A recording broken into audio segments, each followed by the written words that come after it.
I can't believe I'm saying this, but the English dub aired, and that's not the part I can't believe. And I did see it, and there's a lot to talk about with it, way more than I would have expected. But I'm not going to talk about it in this video, I don't think, because there's too much to talk about with this episode. So, you know how these episode reviews have been getting longer and longer? I want to cut them off at the point where they are the same length as the episode itself. I don't want to go any longer than that, just because it'll delay the video itself by so much longer. Plus, we're going to be talking about a lot of episodes in this series, so I kind of want to balance things out and save some stuff to talk about during the less eventful episodes later on, which we will probably get to. Maybe we won't. So this episode, a lot happened, and in some ways this was my favorite episode so far, and in other ways this is the one where the flaws were the most apparent, and its flaws is that too much happened. Now, I don't mind fast pacing. Fast pacing is great, but CardFight Vanguard, especially the first story arc, is supposed to be a slice of life anime, and whilst it's been doing a really good job of capturing that tone, it's been going a little bit too quickly. And so to immediately jump into my big problem with this episode, and it kind of helps highlight my problem with the series so far, is it skipped most of the Misaki card fight. Like, the original series went out of its way to show you like the entire card fight, and G started doing this thing where it like skip around a bit and breeze past card fights, and I didn't like it much at all. No one else seemed to like it much at all either, and it looks like they're gonna be doing that with this, because they did it with the Misaki card fight, and with the Kai card fight I was like, yeah, it makes sense for it to be a short card fight, because that's the nature of a tutorial. You kind of got a lot of stuff to set up, and so it's difficult to have a fairly decently long card fight, even if the episode's a two-parter. And then with the Kamui one, that one was short, and I was like, fine, I don't mind the Kamui one being short. But this Misaki one was also short, really short. It might have even been the shortest one yet. But to the detriment of the episode. I think this episode would have had a lot more impact if it just kind of took its time a little bit more. This episode needed to be a two-parter. I think just making it a two-parter and kind of spreading things out a little bit more and showing the entire card fight would have done this episode wonders. But, and I don't want to give the impression I didn't like this episode, because the stuff that was here is some of the best stuff in this series so far, and that's saying something, because if you've been paying attention, I really like this series so far. So far it's 4 for 4.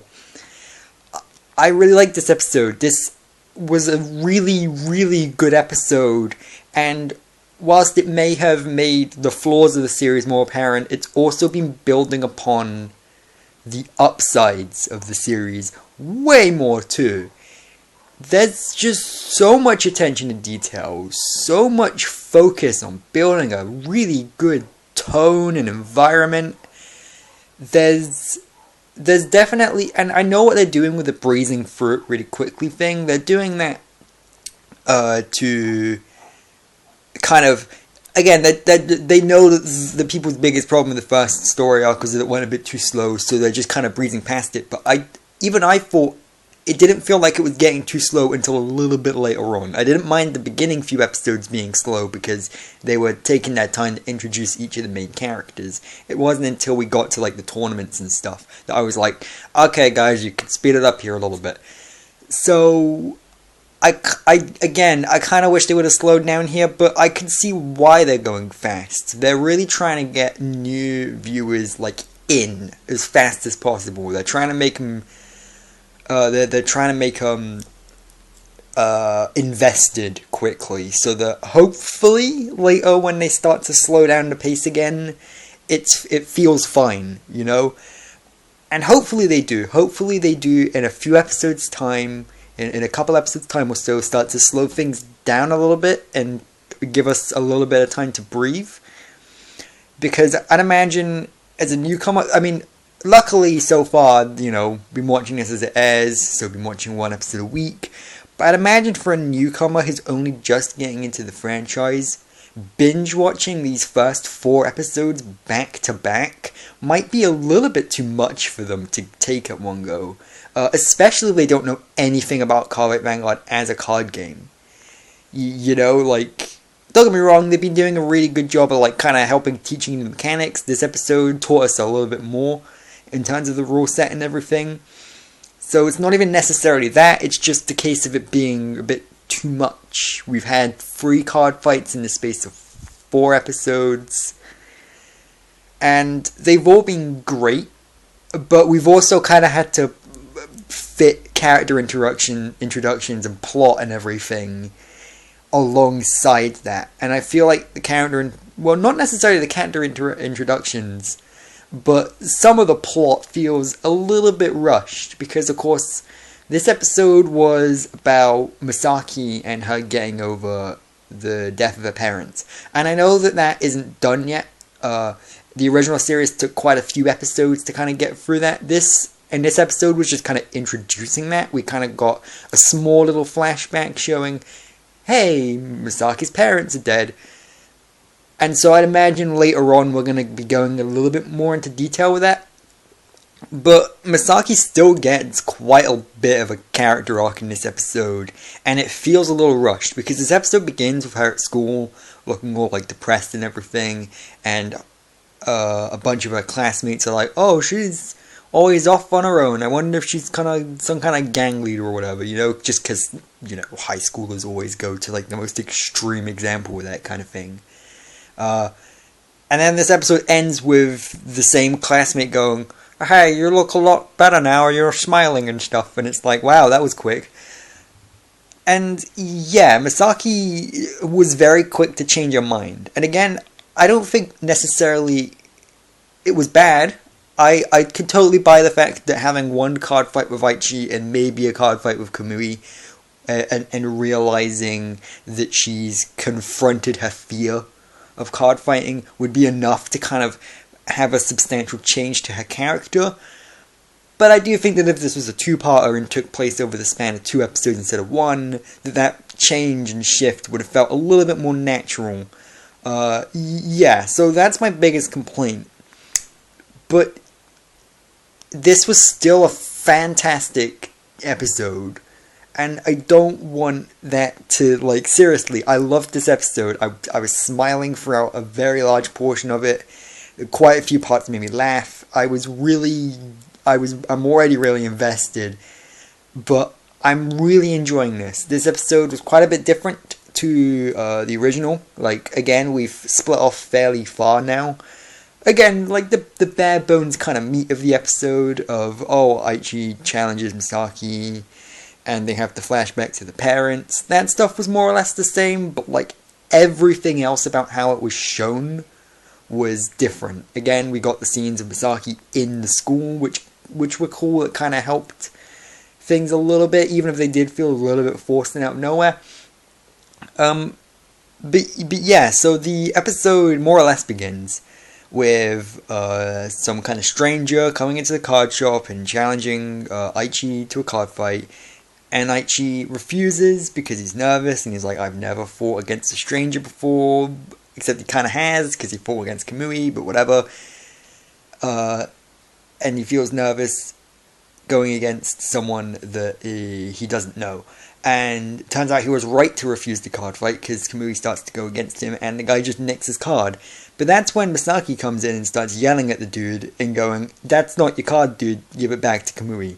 And that's what I really like about this series, because in the previous episode I mentioned that they kind of have really exaggerated Miwa's character, and they've done the same thing to Misaki. This episode has made it very apparent, because yeah, in the original series she was very kind of calm and to herself and reserved, and she is like that a lot too. But in this series she's also very kind of loud and brash when she wants to be, and she's the kind of character that can get shit done, which is a direct contrast to any female character in any Yu-Gi-Oh series ever. which I quite like. I imagine that must be like an intentional jab, because that wouldn't be the first time the Vanguard has had an intentional jab towards Yu-Gi-Oh! Either. So, yeah, I really like that. That was a really good scene. That was when they also introduced Misaki's photographic enemy. Photographic memory, not her photographic enemy. And because she memorized that guy had never used one of Kamui's cards before, and so she's like, I know that's not yours because my photographic memory, which is a bit iffy reasoning, because it's like, well, what if you only just got that card? But whatever. I'll let it slide because it was a cool scene, and it was a decent enough way of introducing that. Then Kamui's like, oh, that's really cool. That must give you a really big advantage in Vanguard. And Misaki's like, no, I don't card fight. To which Aichi, without even missing a beat, challenges her and says, well, I'm a beginner too, so going against a beginner would be a good way of helping the two of us learn faster. And I really liked that scene. That scene did a great job of kind of characterizing Aichi, because Aichi is supposed to be the innocent and pure character, and this scene really showed that really well, because like he's so pure and he's so like focused on wanting to get her into Vanguard that he immediately forgets the part where she said that she's not interested in Vanguard, and instead thinks that the problem is that she doesn't want to go against someone who's more experienced than her. And I love that. But Misaki feels sorry for him and is like, fine, you got me, shy boy. I'll go against you. And they've already renovated the card shop a little bit. Yeah, they've already got one of those like tables from G, and they've already got like this kind of arena that people can crowd around and watch people card fight. It's cool. It doesn't make sense. We've never seen this before in the previous episodes, so I guess it was just installed right now, but they never mentioned it was. Not that I'm aware, maybe they do, I don't know. And also when Misaki accepts the card fight, I love Shinita's reaction to it, because in the moment it seems really over the top and dramatic, like, oh, finally someone got a card fighting, but of course later on in the episode when we get the flashback, it's revealed that that reaction wasn't necessarily an over-the-top comedic reaction. It was actually a genuine reaction because it was to do with her grieving over her parents.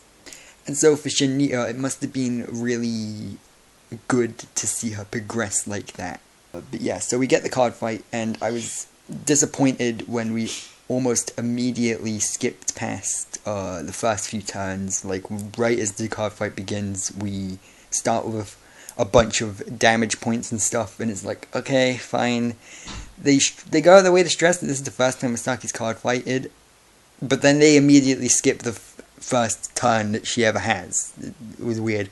And Kamui does offer to kind of commentate over the card fight and give a tutorial, but Misaki's like, photographic memory, I don't need a tutorial. And I was expecting them to go the route of, oh, they're going to use Misaki now as an excuse to give the tutorial, but no, they're sticking with Emi. Most of the tutorial stuff from this card fight came from Kamui and Shinita explaining stuff to Emi still, which that's a good enough way of doing it. Yeah, so when they began the card fight, you know how this series focuses on imagining and everything, because of course that's their way of getting around the whole hologram stuff. And so, I think it was Shinita says, imagine Misaki as Lozenge Magus. And all the other characters immediately start blushing. But yeah, so she's using Oracle Think Tank as usual, obviously. And Oracle Think Tank, they use to protect Imaginary Gift. And for anyone that's seen G, Protect is literally just Perfect Guard. Which, yeah, cool. that's fair enough. Yeah, I was told they were getting rid of Perfect Guard, but they're not necessarily getting rid of Perfect Guard, they're just bringing it back in a different way. So, yeah. Misaki uses her photographic memory to her advantage. Oracle Think Tank is a deck that relies on her memorizing the order of the cards in her deck. It's very much a deck that involves milling out and thinning out her deck a lot. And we see that when she has like 9 cards in her hand and Aichi only has like 4, and they draw attention to that. And so they draw attention to the fact that she's been milling cards out her deck and everything by drawing attention to the fact that she has 9 cards in her hand where Aichi only has 4.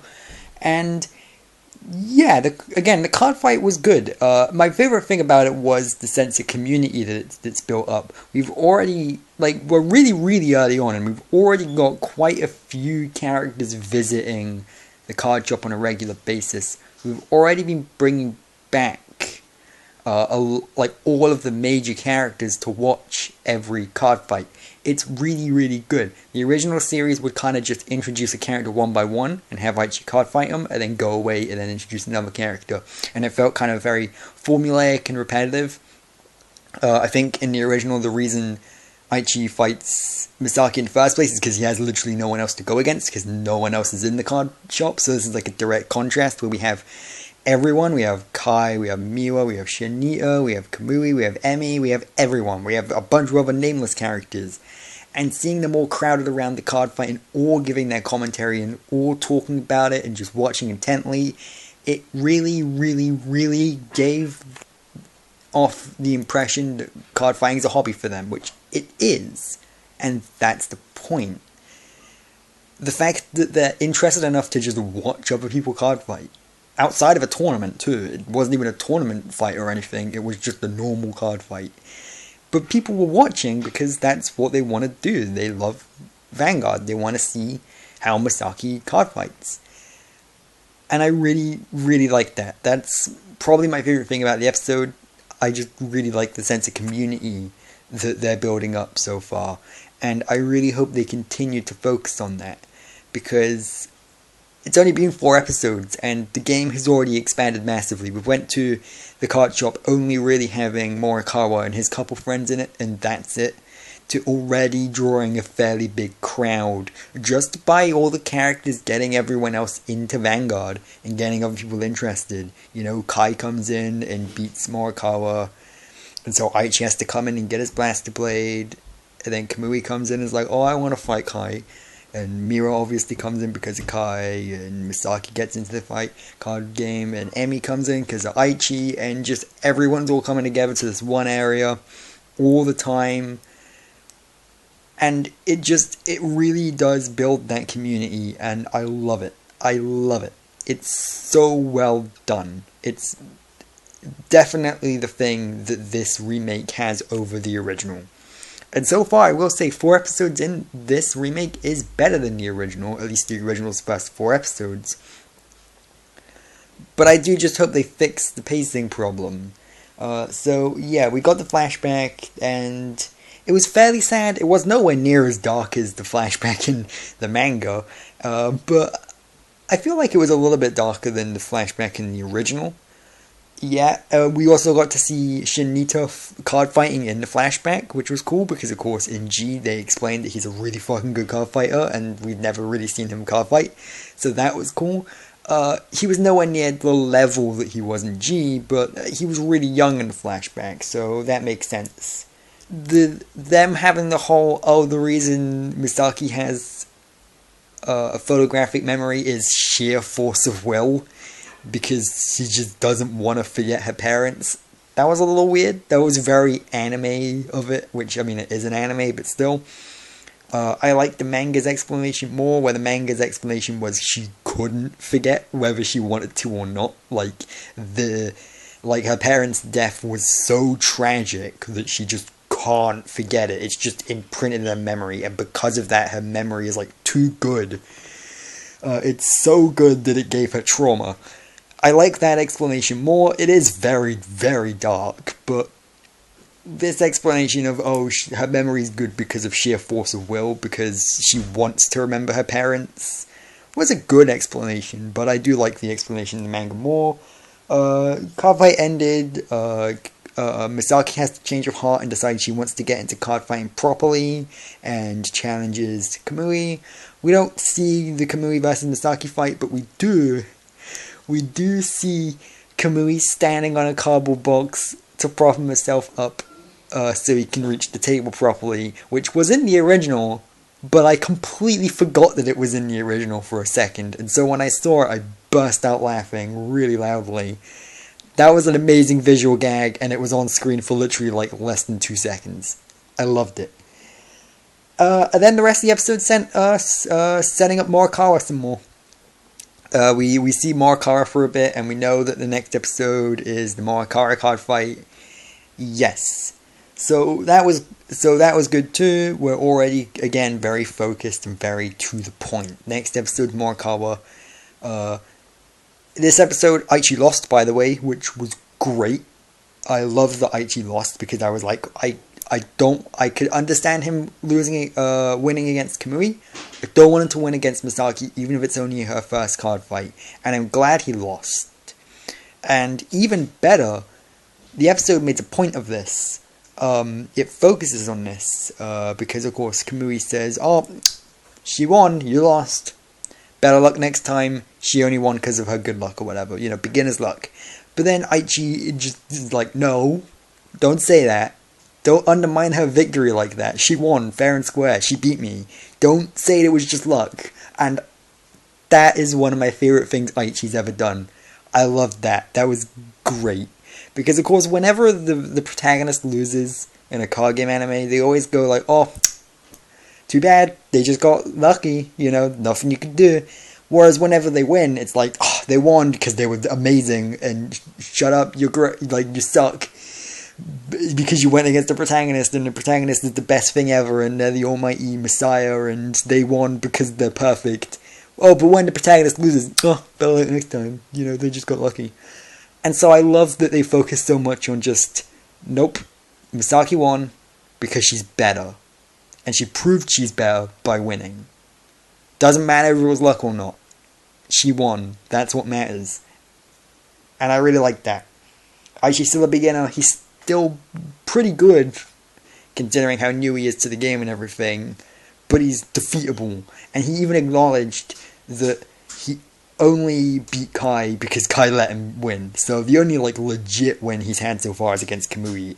And again, Kamui is a little obnoxious kid, so...